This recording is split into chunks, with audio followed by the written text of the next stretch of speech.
النهارده انا وانتي هنعمل خطوات علشان ناخد انعم اساس للميك اب. هقولك المنتجات، هقولك التكنيك، وهقولك الترتيب. من اول ما بدات التشانل وانا دايما الفيديوهات بتاعت البيز بتاع الميك اب بتجيب اعلى مشاهدات، عشان انا بعرف اختار كويس قوي الفاونديشن والكونسيلر، وبعرف افرق ما بينهم كويس، وفعلا بعرف ايه الحلو ايه الوحش. واكيد بشرتي مساعداني، عشان انا بشرتي مختلطه فيها اماكن جافه واماكن دهنيه، فمساعداني ان انا اختار الفاونديشن اللي بيبقى مناسب مع الكل. عشان كده لما بطلع اعمل ترشيح لميك اب بالذات في البيز، الناس بتصدقني لما بتشتريه فعلا بتلاقي الحاجه دي حلوه والحاجه دي وحشه. فقررت اعمل لك الفيديو ده بقى ابديت في 2026، بما ان احنا في 2026 والميك اب اتطور واتحدث. بما ان انا من بدايه ما دخلت الجامعه، يعني انا النهارده عندي 29 سنه، انا من بدايه ما دخلت الجامعه وانا بحط فاونديشن، فانا جربت تقريبا معظم انواع الفاونديشن اللي موجوده في السوق، لم يكن مثلا 80% منها انا جربت. حتى كنت قبل كده من كام سنه بعمل لك فيديوهات مقارنه ما بين الانواع، الدراج ستور، الهاي اند. انا جربت معظم الانواع بتاعت الفاونديشن والكونسيلر. فتعالي النهارده نعمل انعم، اثبت، اجمل اساس هتحطيه في حياتك. عايزه اقولك ان انا لما بحط الروتين ده او البيز ده من الميك اب وبعمل الخطوات دي كلها، والله ان انا قبل كده رحت سيفورا اشتري ميك اب وكده، وكل الموظفات اللي وقفوا معايا عشان يساعدوني في شراء الحاجات سالوني انتي مستعمله ايه على بشرتك، او ايه الميك اب اللي انتي حاطاه على بشرتك. خليني اقولك، عشان الميك اب او بيز الميك اب او اساس الميك اب يطلع شكله حلو وناعم وجلوي على بشرتك، لازم تكون بشرتك اصلا معافاه. لان كل ما بشرتك يكون فيها مشاكل هتضطري تحطي طبقات اكتر، والطبقات الاكتر دي هتخلي شكل الميك اب مش سموث قوي، او مش الشكل اللي بتشوفيه في الصور اللي انت بتحبيه. فلو عندك مشاكل في بشرتك، عالجي مشاكل بشرتك. وانا طبعا بعمل لك فيديوهات كتير عن الموضوع ده، سواء على اليوتيوب او على التيك توك او حتى على الانستجرام. وطبعا كل مشكله في بشرتك وليها حل. تاني حاجه وهي الشعر بتاع الوش. معظم الناس في العالم ايا كان العرق بتاعهم عندهم شعر في وشهم، شعر وبري، مش شعر يعني مثلا زي شعر ايدينا او كده، لا، شعر وبري. الشعر الوبري ده مع المواد بتاعه الميك اب الكريميه، الفاونديشن والكونسيلر وكده، ما بيديش ملمس ناعم او مظهر ناعم. بيخلي بانه ممكن تكوني انت وانت مش حاطه ميك اب الشعر ده مش باين خالص، لان هو اصلا شعر خفيف كده. لما بتحطي الميك اب ما بيبانش شكله حلو بسبب الشعر ده. انت ممكن تستعملي اي وسيله انت بتحبيها. انا بحب الشيفنج وبستعمله بقالي تقريبا، يعني من امتى؟ من وانا صغيره، يعني من وانا في الجامعه. ولا الشعر زاد ولا قل ولا اي حاجه. بس انا طبعا انا عامله ليزر للمستاش عندي. فاهم خطوه قبل ما نبدا اي حاجه ان انت تشيلي الشعر من على بشرتك. انا بحب الشيفنج لبشره الوش علشان بيشيل جلد الميت، بينعم البشره، بيشيل الشعر، وطريقه سهله ومش مؤلمه وسريعه، وممكن تعمليها كذا مره ورا بعض، ما بتسببش التهابات. المهم بس تنقي النوع كويس. انا عندي النوع ده، هحط لك صورته هنا عشان تشوفيه.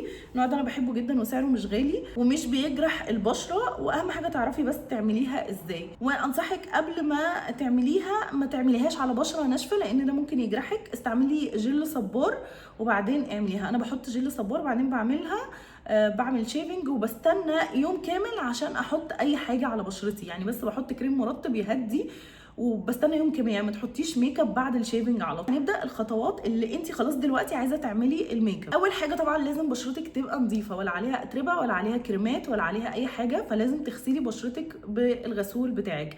انا بالنسبه لي ده الغسول المفضل بتاعي، ده كلينزر بفيتامين سي والبابايا للوش. والخطوه اللي بعد كده بستعمل الايسنس ده من نمازين نمبر 9. ده انا بحبه ليه؟ لانه هو بيدي جلو، بينعم شكل البشره جدا، ومش بيخلي الميك اب يكون شكله مغير او يقلب على جراي، لا، بيخلي اساس حلو للبشره. ولازم قبل الميك اب ترطبي بشرتك كويس جدا. ليه؟ علشان الميك اب يكون زي ما تقولي ايه، بيتزحلق كده على بشرتك، ما يكونش ماسك. الخطوه اللي بعد كده هي الكريم المرطب. انا بستعمل ده من كيلز. ده من اكتر انواع الكريمات المرطبه اللي هتكون حلوه معاكي قبل الميك اب، لانه مش بيأثر خالص على الفاونديشن. وبكده نكون سريعا جدا خلصنا الاساسيات اللي ممكن نعملها لبشرتنا قبل ما نحط الفاونديشن عشان الفاونديشن يكون شكله ناعم. هنستنى بقى ممكن 5 دقايق قبل ما نحط الفاونديشن علشان بس بشرتنا تمتص الكريمات والايسنز اللي حطيناه. ولحد ما الوقت ده يعدي تعالى اقول لك على افضل كريم اساس انا استعملته. ده كريم الاساس اللي انا مهووسه بيه في 2026 وهقول لك ليه. اولا ده مش فاونديشن، ده سيسي كريم، في منه كذا نسخه. انا عندي اللي هي اسمها نوت جلو، ده من ات كوزماتكس، والبراند دي بتعمل الحاجات خليط ما بين الميك اب وما بين السكين كير. فالسي سي هو اختصار كلر كوريكتنج، اللي هو بيصحح المشاكل اللي في البشره او الالوان اللي في البشره، مع ان هو بيغطي العيوب اللي في البشره. الدرجه بتاعتي رقم 40، ولو انتي متابعاني من فتره هتعرفي ان انا بحب اغمق بشرتي عشان انا بشره وشي افتح من بشره جسمي، فبحب بالميك اب اوازن ما بين بشره وشي وبشره جسمي، فبغمق بشره وشي بالفاونديشن، يعني بختار فاونديشن اغمق مني شويه. فلو انتي نفس لوني ونفس الاندرتون يمكن تحتاجي درجه افتح شويه لو انتي مش بتحبي تغمقي نفسك. ولما تختاري درجه الفاونديشن بتاعك في فرق ما بين ان انت تختاري الدرجه اللي هي من الافتح للاغمق وما بين ان انت تختاري الاندرتون. والاندرتون ما بقاش زي زمان ما فيهوش غير اصفر وبينك وناتشرال، لا بقى فيه كمان اوليف. فالاندرتون بقى اكتر من حاجه. انا بالنسبه لي الاندرتون بتاعي زمان وانا صغيره كنت بحب اللي على يلو، كنت بحب الورم، وبعد كده لما كبرت شويه دلوقتي بقيت بحب او بقى بيناسبني الاندرتون الناتشورال اكتر. الناتشورال بيكون ما بين الاصفر والبينك، بيكون ضارب على بيتشي كده شويه. خليني بقى ابلايت معاكي واوريكي ازاي ده شكله ناعم جدا جدا جدا على البشره. وبمناسبه ان الناس بتقول اعرفي من لون عروقك، انا كمان كنت بعرف من ده وانا صغيره، بس اكتشفت انه لا مش الشرط، يعني مش بشرط ان هو اللون مثلا لو هنا اخضر تبقي انتي ورم. حاسه ان احسن حاجه ان انتي تجربي على بشرتك وتشوفي ايه اللي ماشي وايه اللي بيوازن ما بين بشرتك وجسمك. مش قلتلك ان عالم الميك اب اختلف كتير عن الاول؟ وعشان احط كريم الاساس انعم طريقه على بشرتي هستعمل فرشتين. وعلى ذكر الفرش، لازم تغسلي الفرش. انا عن نفسي بحط ميك اب مثلا 2 3 في الاسبوع، فبغسل الفرش كل اسبوع. لو انت مثلا بتحطي ميك اب كل يوم ممكن تغسلي الفرش بتاعتك كل 5 ايام مثلا. انا عارفه ان هو موضوع مجهد بالذات لو انت عندك فرش كتير، بس لا الافضل ان انت تغسلي الفرش كل شويه عشان ده برضو بيساعد ان الاساس يطلع ناعم. انا لسه غسلاهم فهم دلوقتي مش مغسولين، فعادي جدا مش لازم تغسليهم كل مره تحطي، بس من الافضل ان انتي تغسليهم يعني مثلا كل اسبوع، ده ماكسيمم يعني. عشان كمان لو انتي حاطه الفرش في اماكن مكشوفه هتلم تراب، والتراب ده هيتحط مع الفاونديشن. هاخد فرشه مسطحه الاول وهحط عليها الفاونديشن بالطريقه دي، وهبتدي ابلايت بالطريقه دي مع ضغط خفيف جدا، وهنزل كمان لتحت لمنطقه الرقبه. وانا بحب اخر حاجه ان انا اطلع عند الجبهه، ما بحبش احط فاونديشن كتير عند جبهتي عشان شعري دايما بيبقى عند الجبهه. عشان اوريكي بس هو قد ايه ناعم، انا لسه ولا عملت دمج ولا حطيت اي حاجه، انا فرداه بس على بشرتي. شايفه دي بشرتي وده الفاونديشن، شايفه الجلو كانها بشرتي بس انعم شويه. انا هحط كل الاساس في النص ده عشان اوريكي الشكل النهائي، وبعد كده ابقى احط في النص ده. دلوقتي انا هسيبه ينشف شويه، هسيب الفاونديشن ينشف شويه عشان الفاونديشن ده فيري راني وخفيف. لحد بقى ما ينشف هقولك الفرش اللي انا بستعملها. الفرشه دي انا جايباها من ميني سو رقم 03، هي مبططه كده ورفنعه قوي، بفرد بيها بس الفاونديشن، ولما بينشف شويه بدمجه بالبراش دي براش بتدمج الاشياء الكريمي من ات كوزماتكس، ليها ناحيه كبيره وناحيه صغيره. افضل براش ممكن تدمجي بيها الفاونديشن ايا كان نوع الفاونديشن ايه، بس هي كمان مع السيسي كريم ده تحفه. فدلوقتي هندمج بس بطريقه خفيفه جدا جدا جدا. احنا مش عايزين الفاونديشن يتحرك من مكانه، ولما تيجي تعملي دمج للفاونديشن ما تقربيش الفاونديشن من هنا، ما تقربيش الفاونديشن من تحت عينك، احنا مش عايزين طبقات كتير عند العين. طيب انا كده خلصت الدمج ده، كده الفاونديشن بعد الدمج. انا مش هتكلم، انا هسيبك انتي تشوفي شكل الفاونديشن على بشرتي. افضل كونسيلر انا استعملته في حياتي الدرجه كاكي 6.25. احب اقول لك الميك اب ده انا بستعمله يوميا، وبستعمله حتى لو رايحه فرح. دي الابليكيتور بتاعته هي رفيعه كده وطويله. انا عندي هالات خفيفه وعندي تجويف حطاه بعيد ازاي، مش حطاه تحت عيني، وهنحط قليل هنا. ابدأي بحبة قليلين. لو حسيتي ان انت محتاجة تغطية تاني ابقي كتري التغطية. تحت عيني الجاف، انا تحت عيني جاف، ده بالنسبة لي احلى حاجة في الحياة، بعيدا عن الباكجينج التحفة، بس هو ناعم على البشرة، كريمي، مش بيقلب جراي، في كم درجات رهيبة. يعني انا لما كنت في سيفورا بنقي الدرجة كنت محتاره ما بين 6 و6 وربع و6 ونص ورقم 7 تقريبا، يعني كنت محتاره ما بين 3 4 درجات كده، وفي الاخر اخترت الدرجه دي وكان اختياري موفق جدا جدا. الدرجه دي برضو تحسيها على بيتشي شويه، فبتكنسل الهالات من غير كوريكتور. بنفس الفرشه الناحيه الصغيره، وهبتدي ادمج الكونسيلر الاول على تحت وعلى فوق، يعني مش هروح تحت العين الاول، لا هدمج الاول على الوش. شايفه يعني انا دلوقتي دمجت الكونسيلر على تحت مش على فوق. ليه بقى؟ عشان احنا عايزين اقل كميه تكون موجوده تحت العين. فكره ان هي تغطي ولكن ما تخشش على الخطوط كميه كبيره. حتى ان انا هستعمله كبرايمر للاي شادو اللي انا هحطه بعد كده. شايفه انا دمجت الكونسيلر في كل حته ما عدا الخط اللي تحت الرمش. دلوقتي بقى بعد ما دمجت كل الكونسيلر هخش تحت الرمش كده، هتكوني حاطه اقل كميه في المنطقه اللي تحت عيني. خليني بس استعمل مرايه وانتي تتفرجي في الفيديو عشان اشوف كويس. وانتي بتحطي لنفسك تخلي المرايه فوق شويه وتبصي علشان تدمجي كويس. انا مش هتكلم، انتي شايفه الفرق؟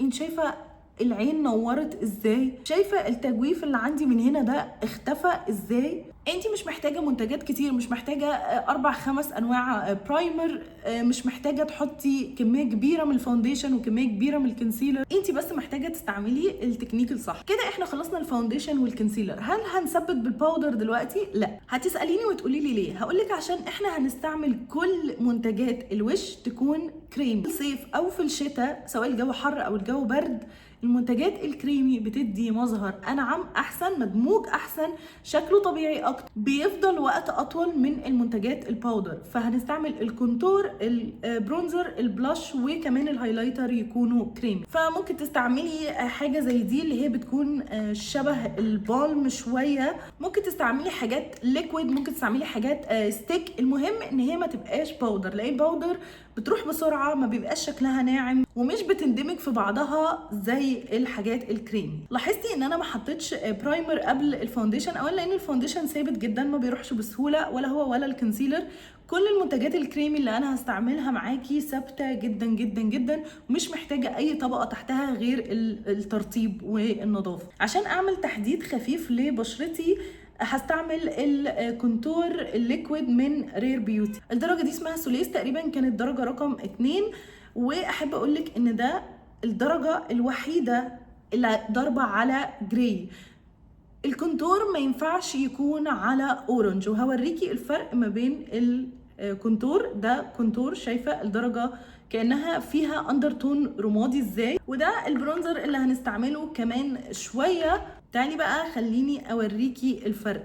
ده البرونزر، ده الكونتور. الكونتور لونه جراي على رمادي، البرونزر لونه على بني ضارب احمر ضارب اورنج، والاتنين دول ما ينفعش يتبدلوا. يعني ما ينفعش تحطي الكونتور مكان البرونزر والبرونزر مكان الكونتور، عشان وشك هيبقى شكله كانه في حاجه غلط. الكونتور اللي هو لونه جراي او اللي بيبقى ضارب على رمادي ده ملوش اي مهمه في الميك اب غير ان هو يقسم البشره، كأن الشمس ضربت على بشرتك ومديه تقسيمه.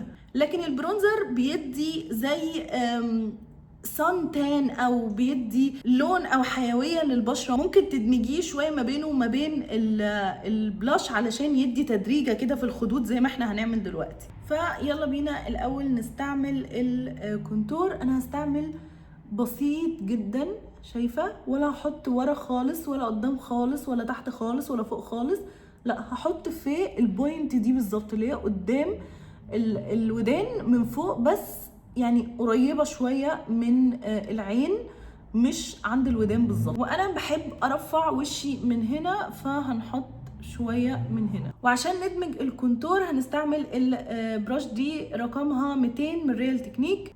وهنبتدي ندي ضربات خفيفة للكونتور. حاولي لما تحطي الكونتور ان انت تنزليه كده، يعني الكونتور ما بيطلعش على فوق وما بينزلش على تحت، لا هو بيعمل زي نص قوس كده. وطول ما انت حاطه كميه قليله هتندمج بسهوله، هتعرفي تتحكمي فيها، فما تحطيش كتير مره واحده. شايفه اندمج ازاي وساح في البشره؟ ونفس الشيء للجزء اللي عند الرقبه، وانا بحب اطلعه هنا شويه كده، بيدي تحديد للفك. شايفه الفرق ما بين الفك من هنا والفك من هنا؟ هل انت شايفه ان في اي لون حصل؟ لا، هو بس ادى شادو، يعني عمل زي تدريجه للبشره. شايفه كأن نصي ده ارفع من نصي ده. ودلوقتي هنيجي للبرونزر. انا هستعمل ده من ات كوزماتكس، اسمه دو ات اول سيرم كولر بالم سان برونزر. الدرجه دي رقم سان تان رقم 400. هو من جوه عباره عن بالم كده، صدقيني ده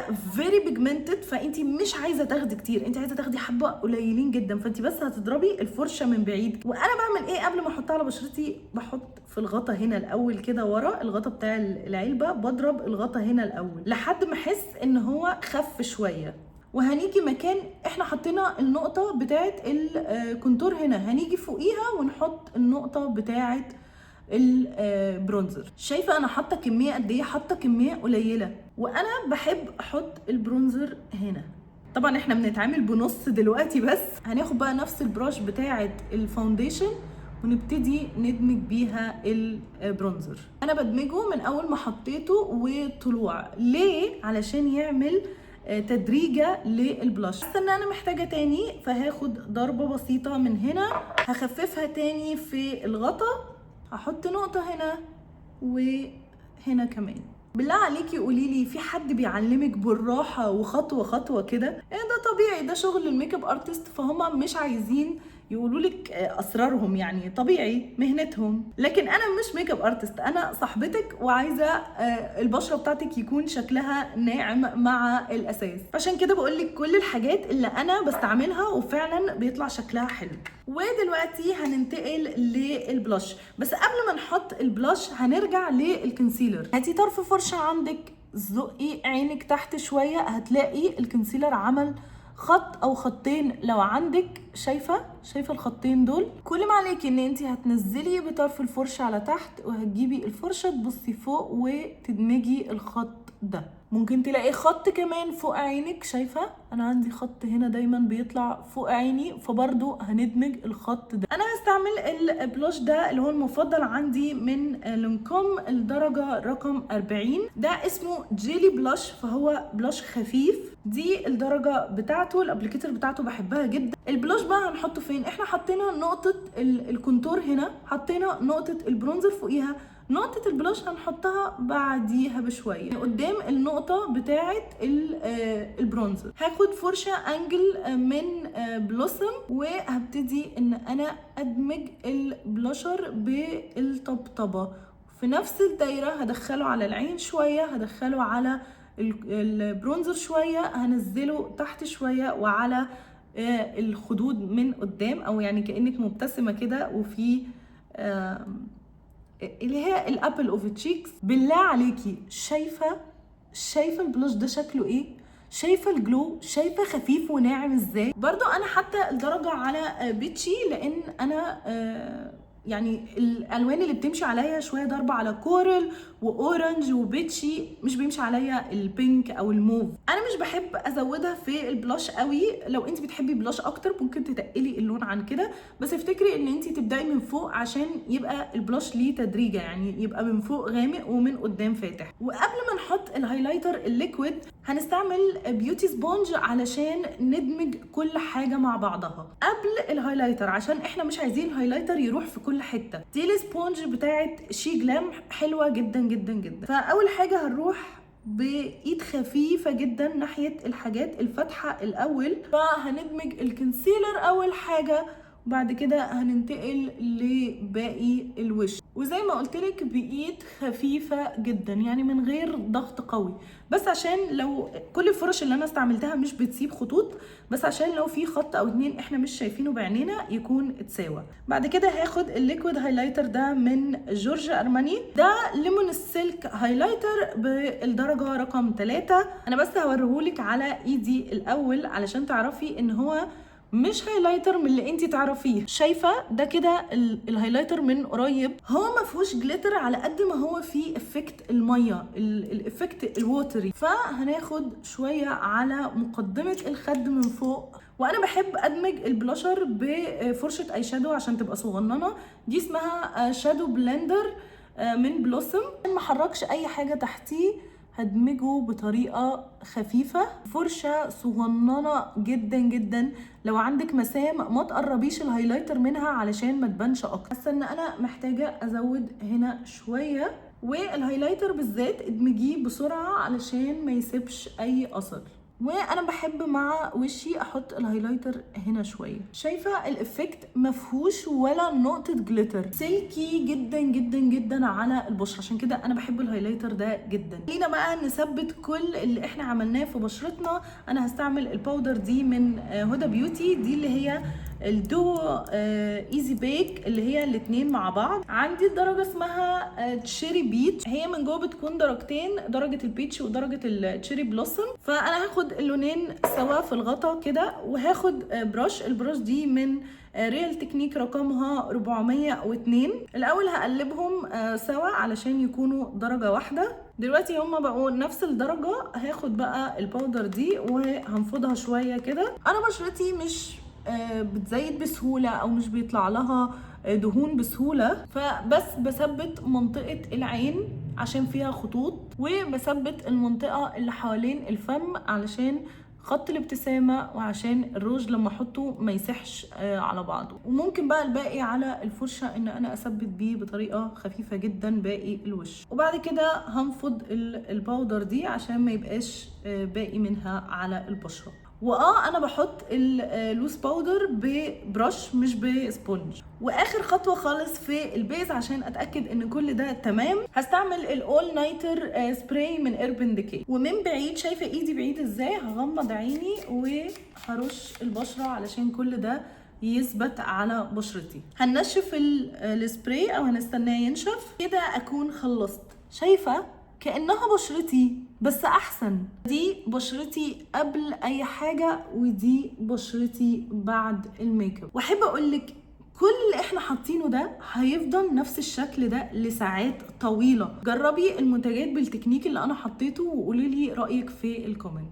وبكده نكون خلصنا ميك اب الاساس المفضل ليا في 2026. يا رب تكوني استفدتي من الفيديو. اشوفك على خير في الفيديو الجاي. سلام.